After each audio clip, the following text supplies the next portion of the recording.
जय श्री गणेश दोस्तों। हमारी आज की कहानी है मायके की गली। अब शुरू करते हैं कहानी। लो, फिर तुम यहाँ बैठकर आंसू बहा रही हो। अब क्या हुआ? अच्छी भली सबके साथ बैठकर गप्पे मार रही थी, अचानक उठकर यहाँ आकर रोना चालू। पति मयंक की बात सुन ऋषिका और जोर जोर से रोने लगी। आप नहीं समझेंगे, कहते हुए ऋषिका अपने आंसू पोंछकर वापस से हॉल में जाकर सबके सामने अपने आप को सहज करने की कोशिश करने लगी। राजबाला जी की अनुभवी आंखों ने ऋषिका की आंखों में उतर आए गम की परछाई को देख लिया, पर सामने पूरा परिवार बैठा था। ये सोच कुछ भी बोलना मुनासिब न समझी। चलो, बहुत बातें हो गई, खाना खा लो, राजबाला जी ने कहा।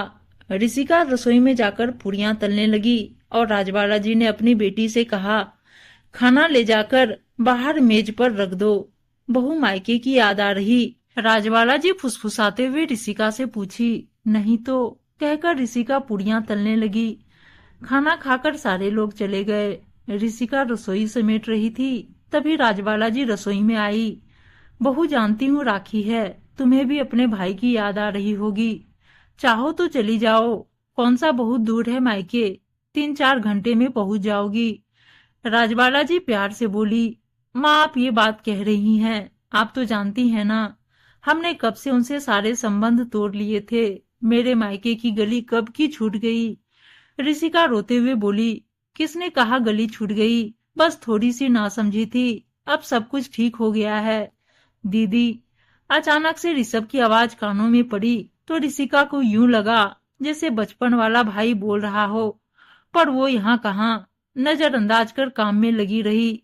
क्या हुआ दीदी, बात भी नहीं करोगी? फिर से आवाज सुनाई दी तो ऋषिका मुड़कर देखने लगी। सच में उसका भाई सामने खड़ा था। दोनों भाई बहन गले मिल आठ आठ आंसू रोने लगे। दोनों को अपनी गलती का एहसास हो रहा था और पश्चाताप की आग में जलकर आज दोनों का रिश्ता खरे सोने के समान हो गया था। दी, तुमने अपने भाई को कभी याद नहीं किया ना? मैं थोड़ा दूसरों की बातों में आ गया था। बिजनेस में पैसे की जरूरत पड़ी, सबने कहा तेरे जीजाजी के पास बहुत पैसे हैं, उनसे मांग ले। जब आपसे कहा तो आपने मना कर दिया। मुझे बहुत गुस्सा आया।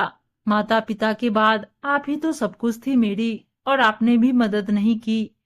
बस इस बात पर मैं आप सबको कितना भला बुरा कह गया और रिश्ता तोड़ दिया था। अभी कुछ दिन पहले पता चला जीजाजी का भी बिजनेस अच्छा नहीं चल रहा, तो वो मेरी मदद कहाँ से कर पाते। और तब से मैं हर दिन आपसे माफी मांगने की हिम्मत जुटा रहा था, पर आज खुद को रोक न पाया। कहते हुए ऋषभ रोते हुए अपनी कलाई आगे बढ़ा दी। ऋषिका के आंसू भी थम नहीं रहे थे, पर अब ये आंसू खुशी के थे। इतनी छोटी सी बात पर भाई ने मायका खत्म कहकर ऋषिका के पैर बांध दिए थे, पर आज खुद सामने आकर उसने मायके की गली फिर से जीवंत कर दिया। भाई की कलाई पर राखी बांधकर उसे प्यार से गले लगा लिया। उम्मीद है दोस्तों कहानी अच्छी लगी होगी, और अच्छी अच्छी कहानियां सुनने के लिए चैनल को सब्सक्राइब और वीडियो को लाइक शेयर जरूर कर दीजिएगा। धन्यवाद दोस्तों।